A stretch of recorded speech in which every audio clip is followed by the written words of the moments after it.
On the news tonight, federal government reaffirms commitment to accelerated industrial transformation to bridge skills gap. This summit speaks directly to the dilemma that has held this nation to ransom for far too long. Federal government making progress in a bid to achieve $1 trillion economy, Information Minister affirms. But I can tell you that Nigeria's economy is now on a solid footing. Plus, the energy, courage and creativity of young people on display as the world commemorates Youth Day. If we do not localize youth actions, if we do not empower the youth, if we do not support the youth, then Vision 2030 will not be achieved in Nigeria. Nigerian youth are brilliant, can make nothing to be something. What we're asking for is an enabled environment for us to thrive. Hello and welcome to the Network News. I am Olajide Bello. Well, Benny Adams will be keeping us up to speed with the latest happenings in the world of business. Benny, what's trending? It's not just a good day for the Nigerian youth, but also investors in Nigeria's capital market as investors smart home with billions of naira. You want to know how much that is? Keep in touch. Definitely, Benny. Many thanks. And from the disappointment from one national football team to the aspirations of another basketball team, what's happening to Nigeria in the world of football and basketball, buddy? Well, largely not the best of results for Nigeria's home-based Eagles as they were beaten 4-0 earlier today by Sudan. End of the road for them at Chan. But all hopes will now be on the Tigers, who begin their campaign on Wednesday. Many thanks, buddy. Remember, you can watch this broadcast live on our website, nta.ng/live, and on our other social media platforms displayed on your screen.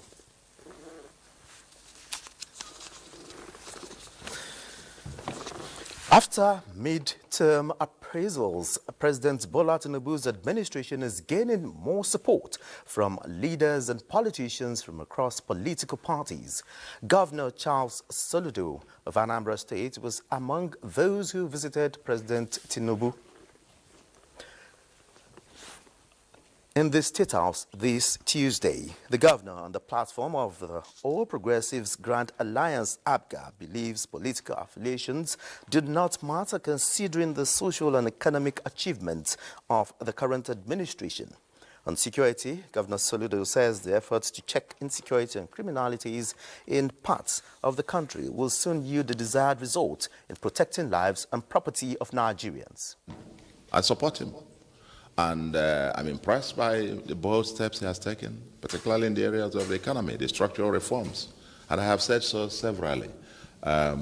We're taking the right steps. We only need to stay the course. And we're also dealing with the issue of hardship.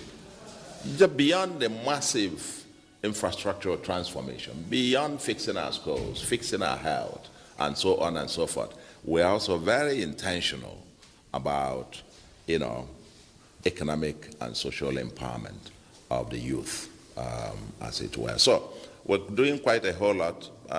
Intelligence gathering, the kinetic, the intelligence gathering, and of course those who run foul of the law are decisively dealt with.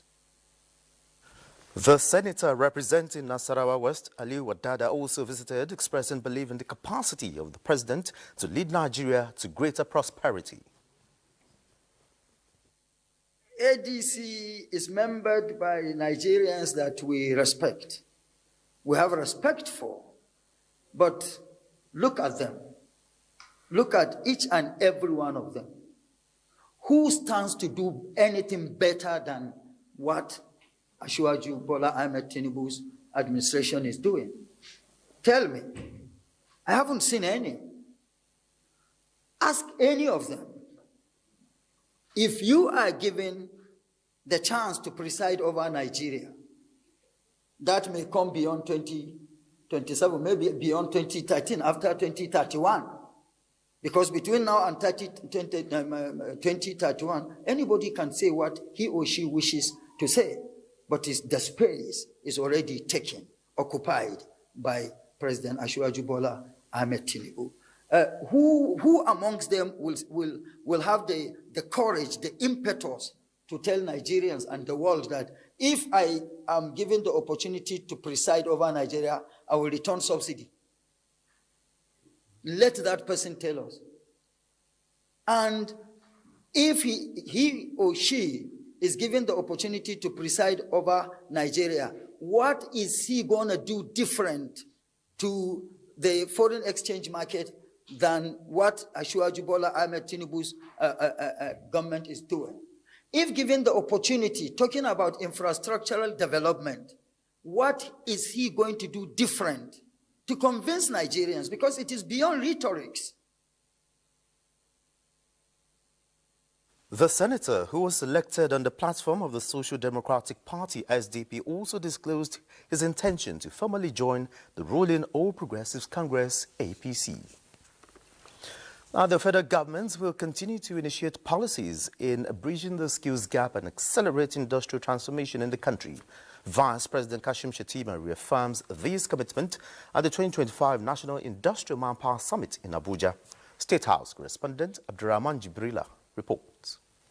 Competitive, safe and protected. Manpower development, the bridge between potential and productivity, was the theme of this overview of the National Industrial Manpower Summit, and will look at understanding Nigeria's institutional framework for skills development.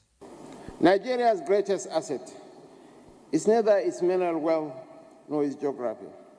Our greatest asset is our people. This reality imposes a duty on us. While we fail to invest in these prized resources, the consequences will be dire. An improvement in human capital, along with infrastructure and sound policy, is the bridge between development and setback in every nation. We cannot afford to divest from our people because the world will not pause to wait for us. This summit speaks directly to the dilemma that has held this nation to ransom for far too long. The urgency is clear. Africa and Nigeria must attract capital at scale. With traditional aid flows declining and concessional financing tightening, Nigeria, with its size, resources, and entrepreneurial energy, is uniquely positioned to lead Africa's transformation. The summit is also discussing on rebuilding trust in local skills, addressing the shortfalls of component technicians and operators of Nigeria's manufacturing sector. Productivity is the lifeblood of industry. It is the measure of a nation's competitive strength and is a true currency of prosperity. So to bridge the gap between these two, potential and productivity, is people. Not just people in terms of number, but people in terms of skill. Educational and skill training institutions must respond with curricula that those needs to roll out skills manpower to match and meet demands. Development partners must align their interventions and the funding with national priorities, while state governments should tailor skills training programs to the local economic realities.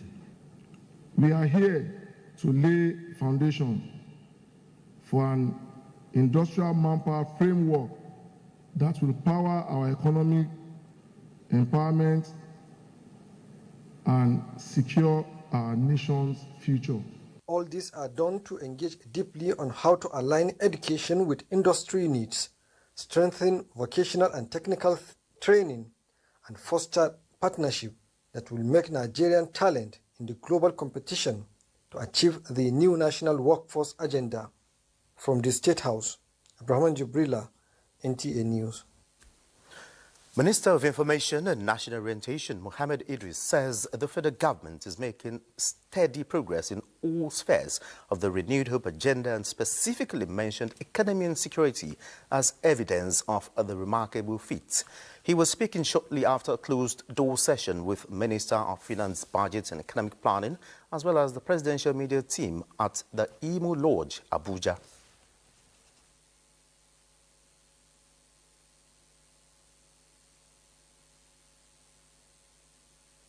Want to lay solid foundation, you have to endure some pain, and this is what we have gone through.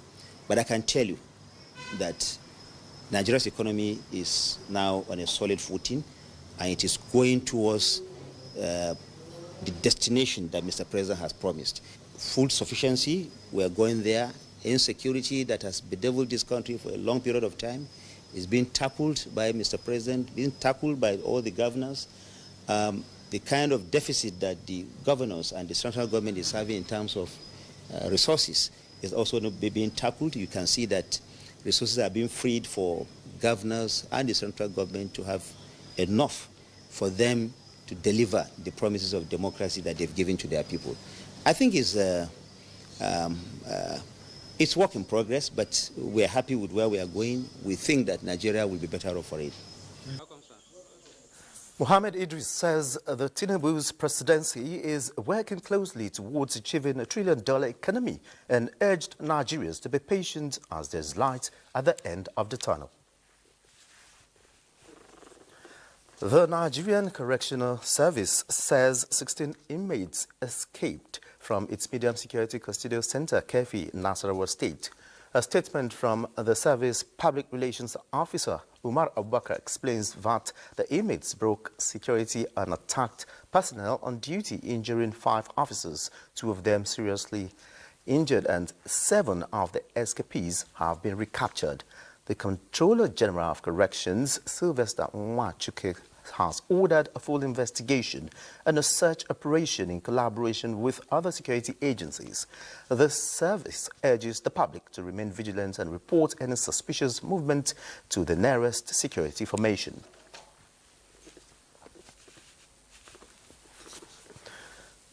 The federal government has taken another step towards strengthening Nigeria's security framework with the final validation of the revised National Counterterrorism Strategy, NACTES 2025. The event held at the National Counterterrorism Center in Abuja marks the culmination of months of rigorous review to tackle evolving security threats.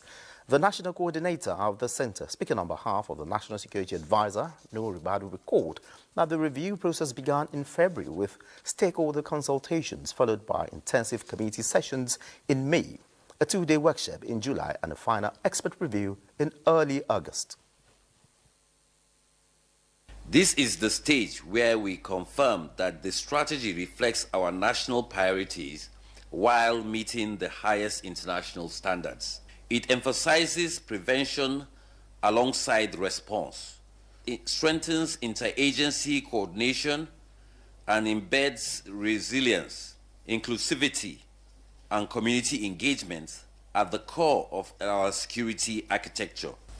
We acknowledge that terrorism is a global phenomenon that requires international cooperation and support as we develop our strategy. We will ensure that the roles and support of international community, including financial and technical assistance in enhancing our counterterrorism efforts. Through this collaborative process, we are confident that the revised strategy will be comprehensive, effective, and responsive to the needs of our dear nation. The updated strategy emphasizes prevention alongside response, stronger interagency coordination, and active community engagement. The Nigerian Air Force has launched a decisive air onslaught against terrorist elements in the northeast, killing no fewer than 592 fighters and obliterating 372 enemy assets in 8 months of a tempo of operations already outstripping the entirety of 2024. The Chief of the Air Staff, Air Marshal Hassan Abubakar, reviewed these figures in Maiduguri during a courtesy visit to Borno State Governor Professor Babagana Umar Zulum. Governor Babagana Zulum praised the NAV for its sustained air support in degrading terrorist capabilities and protecting communities, while reiterating Borno State government's commitment to continuously support the Nigerian Air Force. And the Economic and Financial Crimes Commission, EFCC, says it is non-partisan in its handling of corrupt cases involving politically exposed persons from every divide. A statement from the head of media and publicity of the commission says the claims that it is targeting members of opposition parties came as a rude shock, as every corrupt allegation deserves to be investigated, and several political figures of all divides, including members of the ruling party, are also answering counts of alleged economic and financial crimes.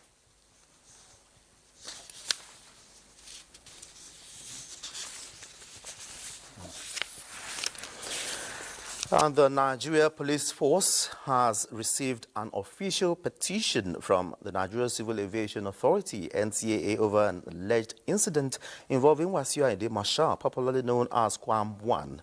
He is accused of engaging in unruly conduct that allegedly obstructed the safe operation of an aircraft in violation of the Nigerian Civil Aviation Regulation 2023, following a reported incident on 5th August 2025 at the Nnamdi Azikiwe International Airport, Abuja.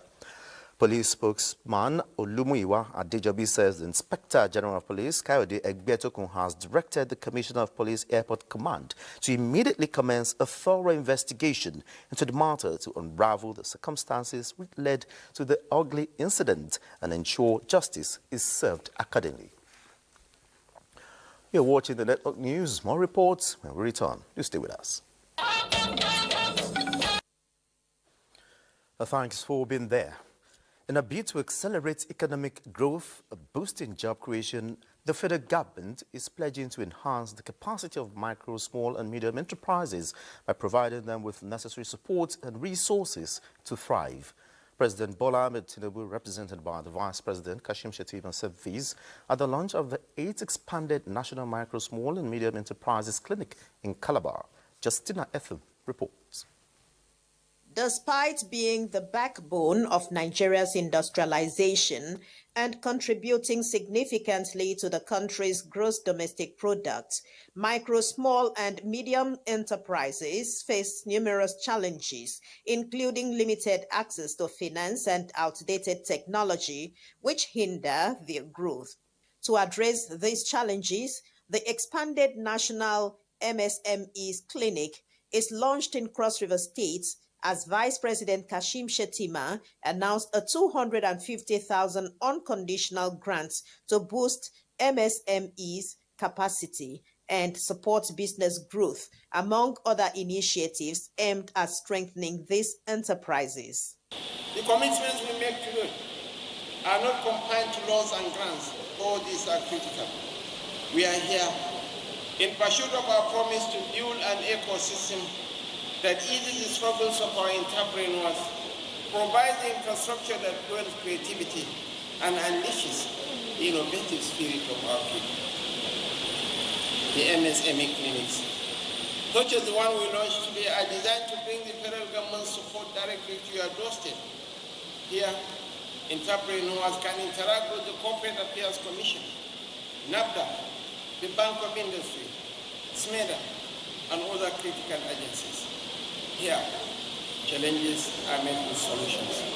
In the course of this 8th expanded National Micro, Small and Medium Enterprises Clinic, I am therefore optimistic that mentorship, relevant digital tools, management advisory services, and other support systems will be put at the disposal of the participants. The Vice President also inaugurated the new aircraft acquired by Cross River State government to boost operations of Cali A, the Information and Communication Technology Hub, as well as the remodeled State Library. In Calabar, Justina Etham, NTA News. And away from MSMEs, on August 12th, the world celebrates the energy, creativity and courage of young people. This year marks a significant milestone, 10 years since the adoption of the 2030 Agenda for Sustainable Development. Olayinka Ojo reports on the progress made towards achieving the 17 Sustainable Development Goals, SDGs, which aims to end poverty, fight inequality and protect the planet. This year's theme, Local Youth Action for the SDGs and Beyond, highlights the crucial role young people play in driving change. International Youth Day is a day for symbolic reflection, but most importantly, action. According to the United Nations, more than 65% of SDGs targets depend on local level action. Sustainable development does not begin in boardrooms or policy documents. It begins with bold ideas, local innovation, and the everyday actions of young people. To listen to the voices of our youth, to understand their challenges, and to partner with them to build a better future. And youths are not leaders of tomorrow, but leading right now in their communities, because it is where the real change begins, as they understand and see what works and what needs to be changed. If we do not localize youth actions, if we do not empower the youth, if we do not support the youth, then Vision 2030 will not be achieved in Nigeria. At first glance, that may sound like a developmental buzz phrase, but behind it is a powerful truth. Nigerian youth are brilliant, can make nothing to be something. What we're asking for is an enable environment for us to thrive. For the speakers, the focus is clear.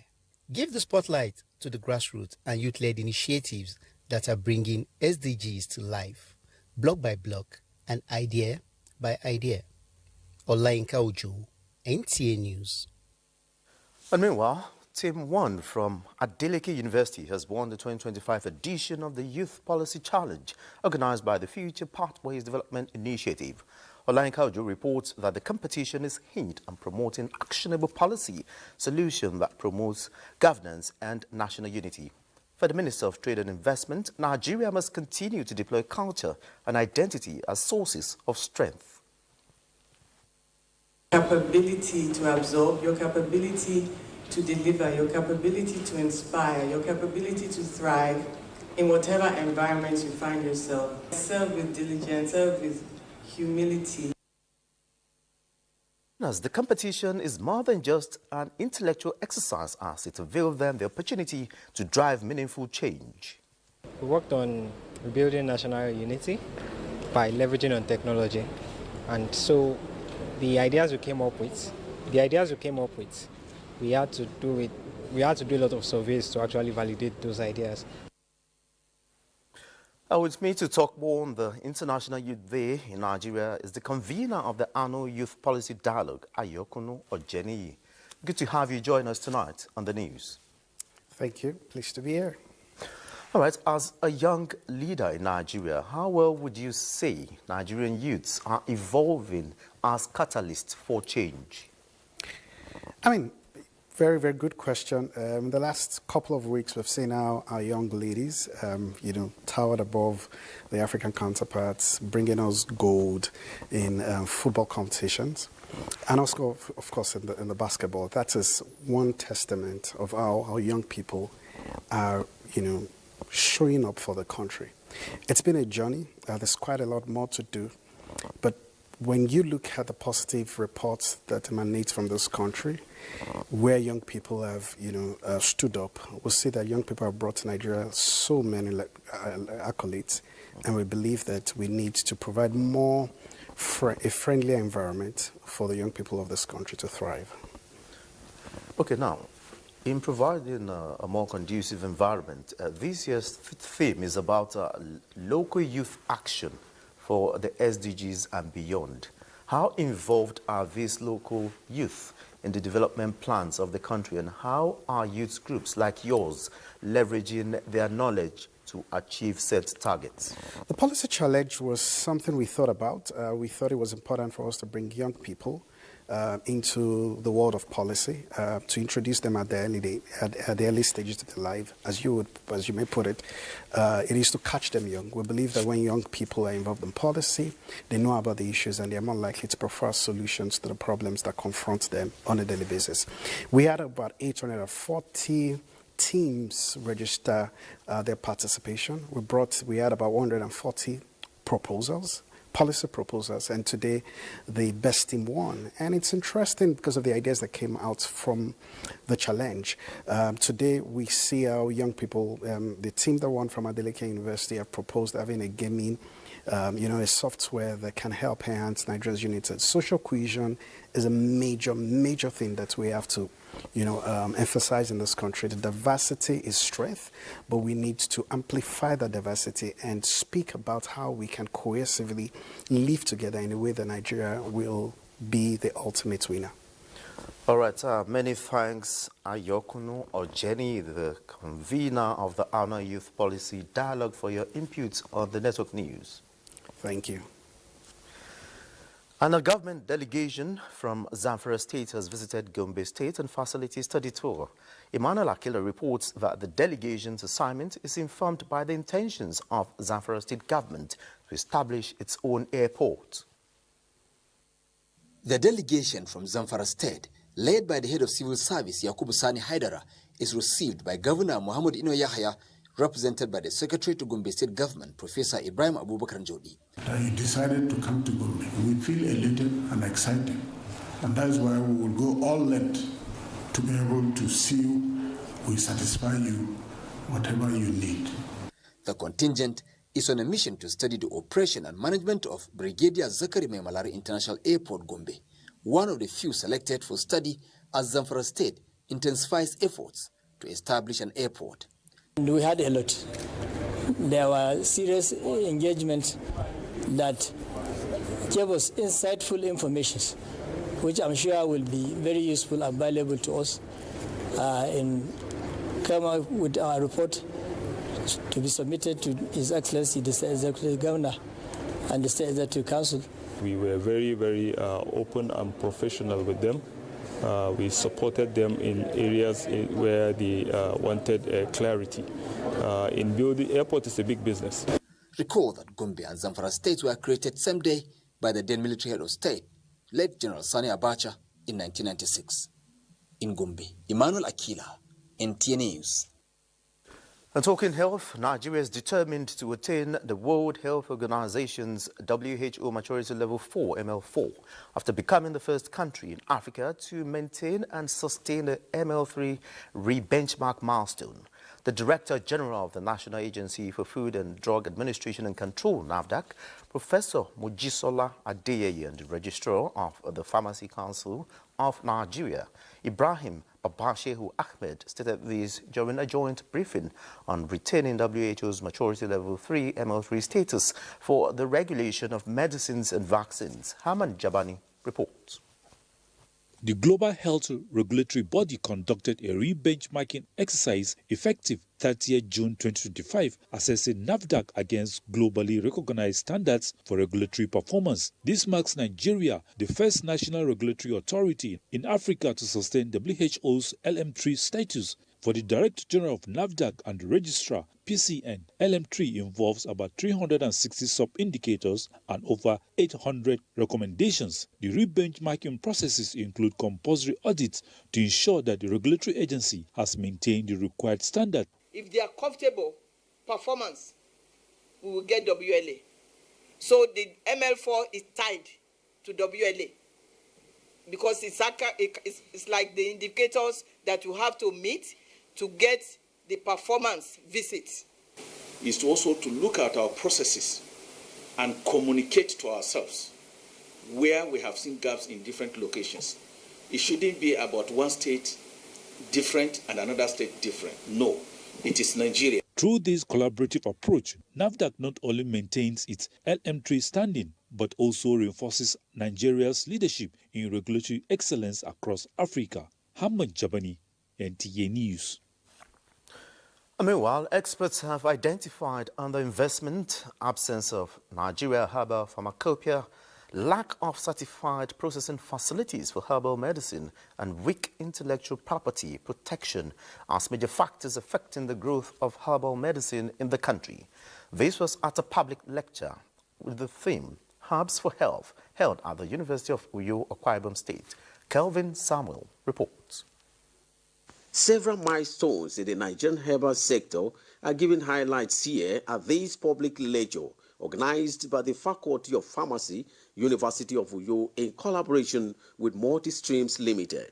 Bringing the lecture to bear, Dr. Imo Jimmy of the University of Uyo and the Managing Director Multi-Streams Limited reel out the many health benefits of plants, noting that there is no illness without a herbal cure. They are therefore calling on government and private sector to tap into this multi-billion-dollar venture that is capable of turning the economic fortunes of the country.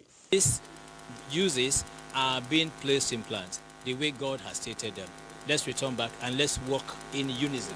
Together we can achieve this and go places. We can research and develop products that can attend to chronic diseases and ailments. And this is why we are passionate about this venture.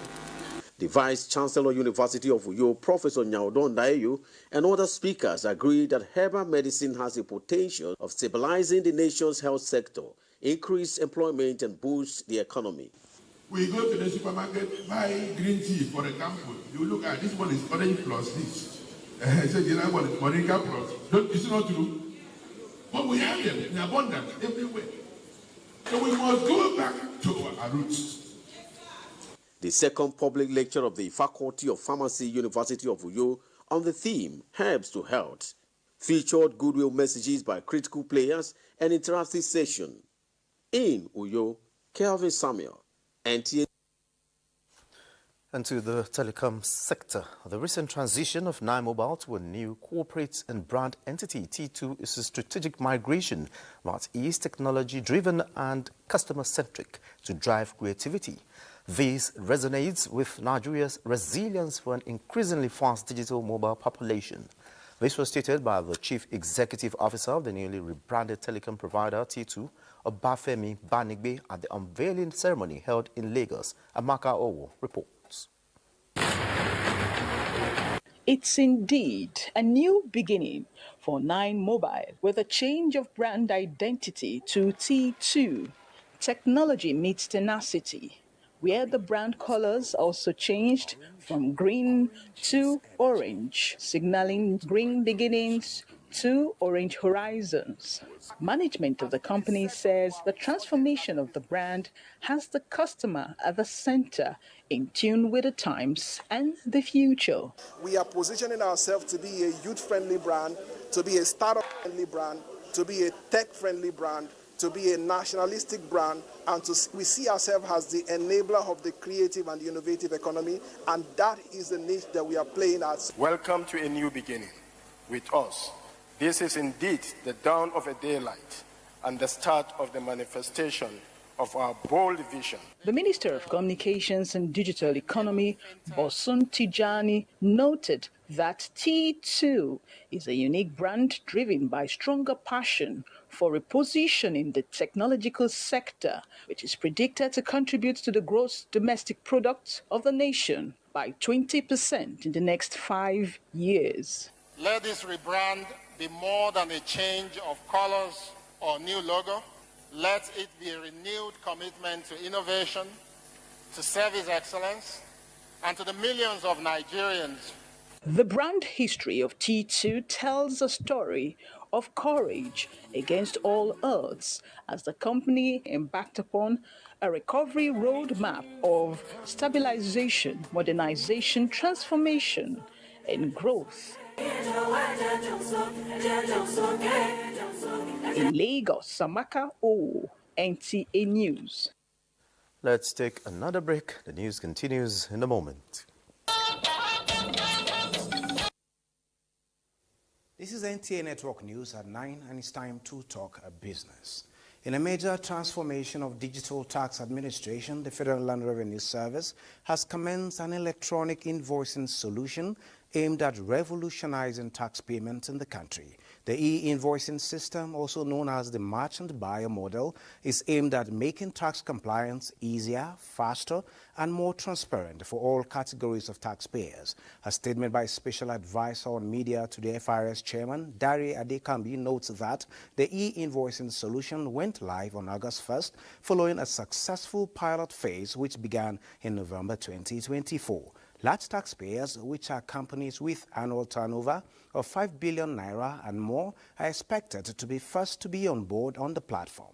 In less than 2 weeks of the initiative going live, no fewer than 1,000 companies representing 20% of more than 5,000 eligible firms have so far embraced the solution and commenced integration with FRS MBS platform. The remaining large taxpayers are expected to come on board on or before November 1st, which is the deadline for all the firms in the category to finalize their onboarding and integration processes. Now talking energy, oil prices eased on Tuesday after the United States and China extended a pause on higher tariffs, and data showed a rise in U.S. inflation in July. Nigeria's Bonny Light sold for $70.74, with the week's highest selling being at $71.54. Brent crude futures lost at 28 cents to close at $66.35 a barrel, while the West Texas Intermediate crude futures eased by 43 cents to sell at $63.53 a barrel. Now to the market. At the end of today's trading session on the Nigerian Stock Exchange, investors gained 110.78 billion naira as market capitalization increased to 92.41 trillion naira. A total of 1.277 billion shares in 31,146 deals, corresponding to a market value of 24.216 billion naira, were traded. Today's data shows 40% decline in volume, 25% improvement in turnover, but 23% decline in deals. On the aggregate, 128 listed equities participated in trading, ending with 49 gainers and 30 losers. Alajide, that's it on business. You can take it from here. Many thanks, Benny. In talking appointments, President Bola Ahmed Tinubu appoints new chairman, secretary and other commissioners of the Federal Civil Service Commission. Zinred Dingmun has details.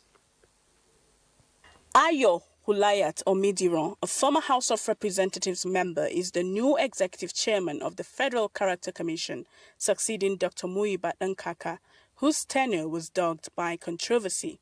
Mohammed Musa is the Commission's secretary, while retaining Kayode Oladele from Ogun State as commissioner. Oladele, a former House of Representatives member, was appointed by President Tinubu in 2024 as the Commission's acting chairman. The president also renewed the appointments of Lawalia Uroni, Abubakar Atiku Bunu, and Eludayo Eluyemi, who represent Jigawa, Kebbi, and Osun states for a second term. The president also reappointed Abdul Wasiu Kayode Bawala, the commissioner from Lagos State. The newly appointed commissioners are Obinna Oriaku, Abia State, Bema Olvadi, Madai, Adamawa State, Ogbon Awan, Dora Egbon, Akwa Ibom State, Nnoli Nkechi, Gloria, Anambra State, Babangida Adamugwana, Bauchi State, Tonye Okio, Bayelsa State, Aligba Eugene, Benue State, Modu Mustafa, Borno State, Stella Ode Ekpo, Cross River State, Edirin Lovet Idisi, Delta State, Nwakpo Vincent Unduka, Ebonyi State, Victor Sabo Edoro, Edo State, Shola Fokanle, Ekiti State, Peter Eze, Enugu State, Ibrahim Baba Meriga, Gombe State, Jerry Alagboso, Imo State, Ruth Jume Angu, Kaduna State, Muhammad Awal Naya, Kano State, Anas Isa, Katsina State, Bello Idris Eneyi, Kogi State, Ibrahim Abdullahi, Kwara, Isa Jibrin, Niger State, Ajimudu Bola, Ondo State, Ayodeji Abbas, Aleshinloye, Oyo State, Pam Botman, Plateau State, Aaron Chukwuemeka, River State, Aminu Tambar, Sokoto, Boboi Bala Kaigama, Taraba State, Jibrin Megari, Yobe State, Sani Garba, Zamfara State, and Salomon Ayuba Dagami, FCT. Meanwhile, President Bola Tinubu has appointed Chisom Obi to the Governing Council of Alex Ekweme Federal University, Ebonyi State. This follows the death of a member of the council. The president also appointed Professor Ralph Akinfeleye, a renowned communications specialist, to the governing council of Obafemi Awolowo University, Ile-Ife, Osun State. Akinfeleye replaces Wahab Owokoniro, who is now Pro-Chancellor and Chairman, Federal University of Transport, Daura, Katsina State. Meanwhile, President Tinubu has also named Professor Ibrahim Adamu Yekasai as the Vice-Chancellor of the Federal University of Health Sciences and Technology, Zamfara State. A statement by the Special Advisor on Information and Strategy, Bayo Onanuga, says the President also constituted the boards of the Nigerian Communications Commission, NCC, and the Universal Service Provision Fund, USFPF, both agencies under the Ministry of Communications, Innovation and Digital Economy. Idris Oloronimbe was appointed chairman of NCC, while Dr. Aminu Wida remains its executive vice chairman and chief executive officer. Other members of the board have also been confirmed. The federal government has nominated Dr. Tawhid Olufemi Elias as Nigeria's candidate for election to the International Court of Justice. The Minister of Foreign Affairs, Yusuf Tuga, disclosed this in Abuja. He says Dr. Elias stands among the most respected figures in the field of international law, and the federal government calls on the international community to support Dr. Elias' candidacy, confident that his election to the court will strengthen the cause of global justice and advance the peaceful settlement of disputes among nations. Another break beckons. The news continues shortly. You're still watching the network news. Now let's turn our attention to sports. As Nigeria's Super Eagles have crashed out of the 2024 African Nations Championship, CHAN, after being hammered 4-0 by Sudan under the lights in Zanzibar. Abdul Rauf Yagoub, Sudan's creative heartbeat, struck twice in the second half to add to Leonard Ngege's nightmare own goal, and Walidin Kedel's emphatic penalty, sealing the famous win for the Sudanese. It is the end of the road for coach Eric Charles' boys, who after 2 matches have scored no goal while conceding 5. Now to basketball, where Nigeria's senior men's basketball team, the Tigers, will tip off their campaign at the 2025 AfroBasket Championships on Wednesday, when they take on Angola. The Tigers, who are chasing another title after their last triumph in 2015, we hope to start on a high against the Malagasy before taking on Tunisia 2 days later. The round-robin phase comes to a conclusion when they square up against Cameroon on August the 17th. A total of 16 nations will compete at the 31st AfroBasket tournament, which will run from we started on August 12 and will end on the 24th of August. Now, the former Director General of the National Sports Commission, Alhassan Yakmout, has advised the Commission to focus on rebuilding Nigeria's sports sector through robust grassroots development programs and transparent management of resources. Speaking exclusively with NTA Sports 24 in Abuja after appearing on the station's flagship program, AM Sports, the ex-NSA boss stressed that lasting sporting success can only be achieved if young talents are discovered early, nurtured with proper facilities, and supported with adequate funding. According to him, Nigeria's potential in sport is vast, but without structured development and transparent leadership, Nigeria will continue to underperform on the global stage. They should remain focused because I've gone through their blueprint, and their vision is to take sports to greater heights and also look at sponsorship as one of the strong areas to aid or rather augment government budget. So I think what they have spelled in their blueprint is a working document that if it is sustained in less than 3 years, the emerging athletes they want to bring out will begin to manifest. Well, that's a bit on sports tonight. Let's now return to Olajide. Many thanks, Bade, and that concludes the network news. Many thanks for being a part of it. I am Olajide Bello.